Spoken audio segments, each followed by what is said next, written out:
Hello everyone, welcome back to my Unreal Engine tutorial series.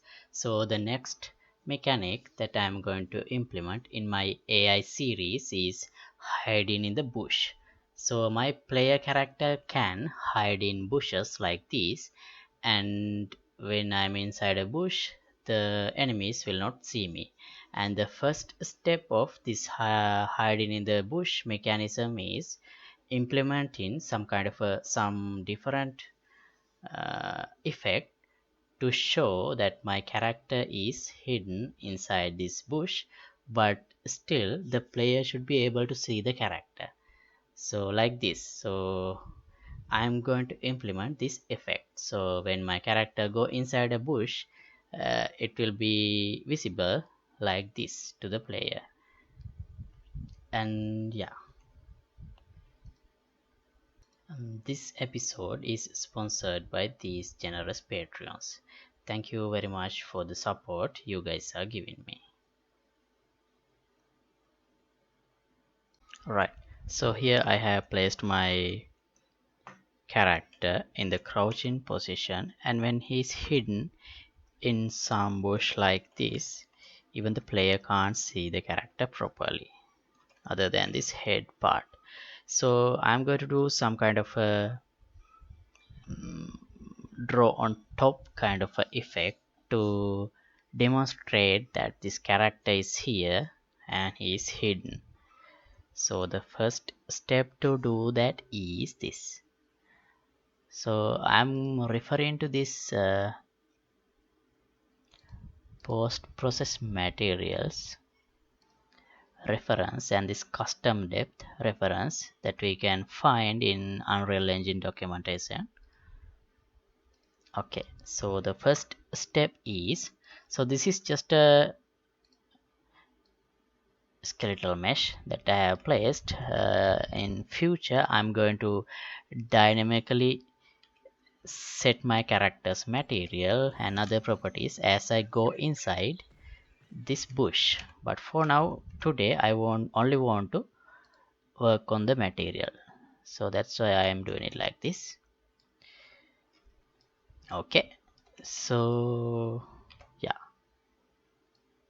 first step is in the rendering, use this show advanced, and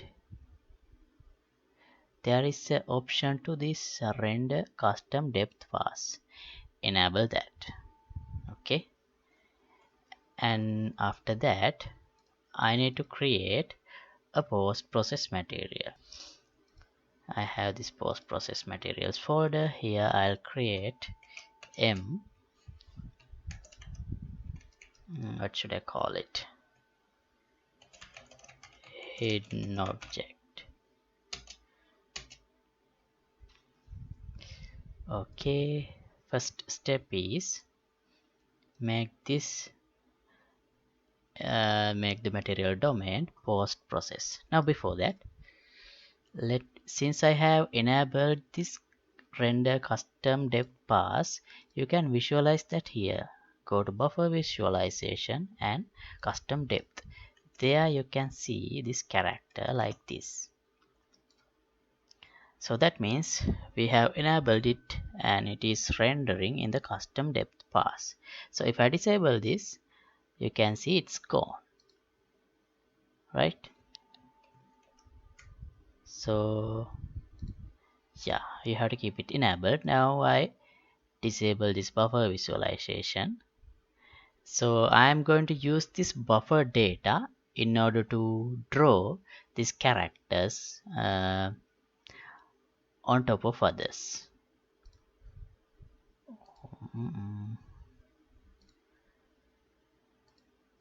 Okay, right.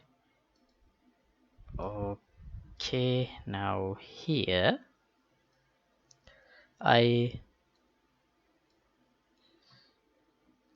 first I need to, I already have this post process volume. Okay, so in order to demonstrate this I have to add a post process material. So here set it as an asset reference and then drag and drop this m hidden object. post process material like this. And for now you don't see any difference because I haven't done anything yet. Okay, so now here we can get that custom depth data like this. Scene texture, and here I can select, before this I'm gonna need two inputs here. Scene texture, you can select this post process input. So this is basically the same thing as we can see here. So let me show you. If I connect it like this, it's just the normal thing, and if I apply it, it's the normal thing. So that means the normal color rendered in the base main pass, I guess. Okay, so actually I'm not, I haven't 100% understanding on these things. I'm just trying, just kind of trial and error method I'm using here. All right, so I hope you are okay with that, because I am also learning still, and I don't know when that would be done. I don't think I will ever done with learning.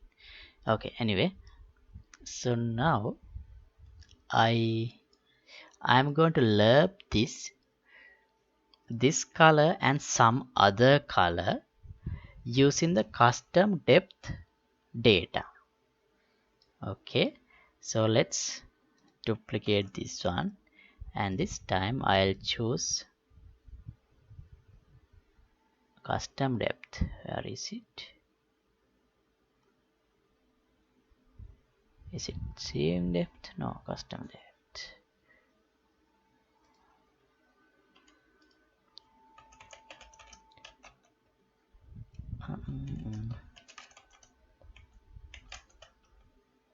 Scene texture.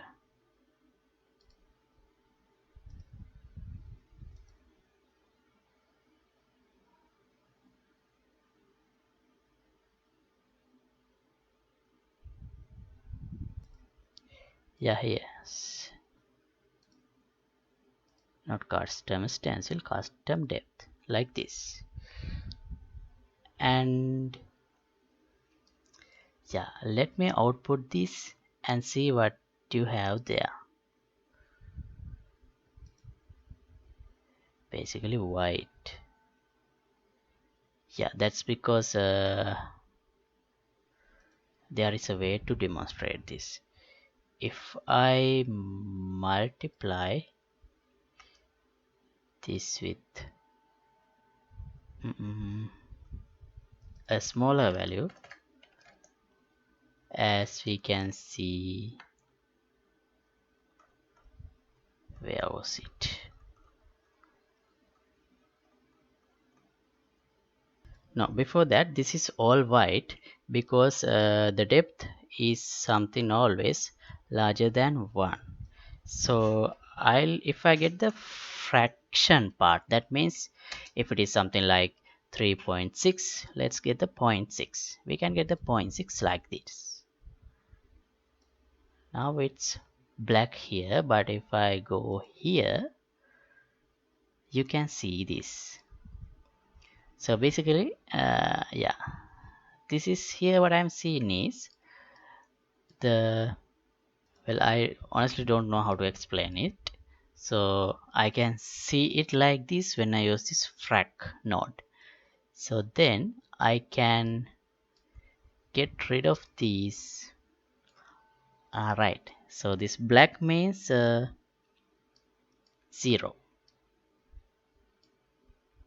And you can see these lines here. That's because the change in the depth. Okay, so I can reduce that change by multiplying this with a very smaller value, maybe like 0.01, and apply. Now you will see a uniform change like this. Okay, so now what I'm going to do is, for this black part I'm going to return or draw the post process input, that means the normal color that rendered to the screen.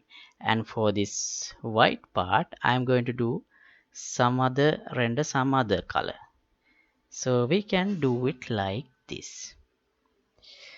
Using this as the alpha, I'm going to linear interpolate, and this is not like a value. I'm going to use this one as the alpha value and connect it like this. So for the color I'm going to use this post process input for the input A. Okay, I'll just apply it here and so show you what happens. Now here, since everything was black previously, I can basically see the normal scene color. And here you can see some effect like this. I can see my character somewhat. I can see my character through this foliage like this. So yeah, that's the kind of effect I wanted to do. So the character is hidden, but still the player can see where the character is like this. So if you want to change this color, I can define a vector parameter. I'll name this what indicate color. So this is the color that I'm going to indicate the hidden object, and I'll name it yellow, sorry, green like this. But you can directly connect it here. You can't, because you get this float arithmetic between type float 4 and float 3 are undefined. So I guess this is a float 4. No, this is a float, this returns a float 3 and this one returns a float 4. So I'll break this one and I'll do a make float 4. Maybe there are better ways to do this, but I don't know. So then I'll connect R for this, G for this, B for this, and alpha for this, and apply. So here you can see the character like this. If you need, you can change that color to any color you want. Okay, so this is my hidden character, and I'm going to stop here for today. So in the next episode I will show you how to dynamically change this effect and render the character like this when I go inside a bush to hide. And if you think my tutorials are useful, maybe consider supporting my work in Patreon so that I can bring more stuff to you guys. And also I have uploaded a source code update here that contains updates up to the detection meter and here in AI and all other systems that we have developed so far. And don't forget to share with your friends if you find my tutorials are good. And thanks for watching. See you in the next episode. Goodbye.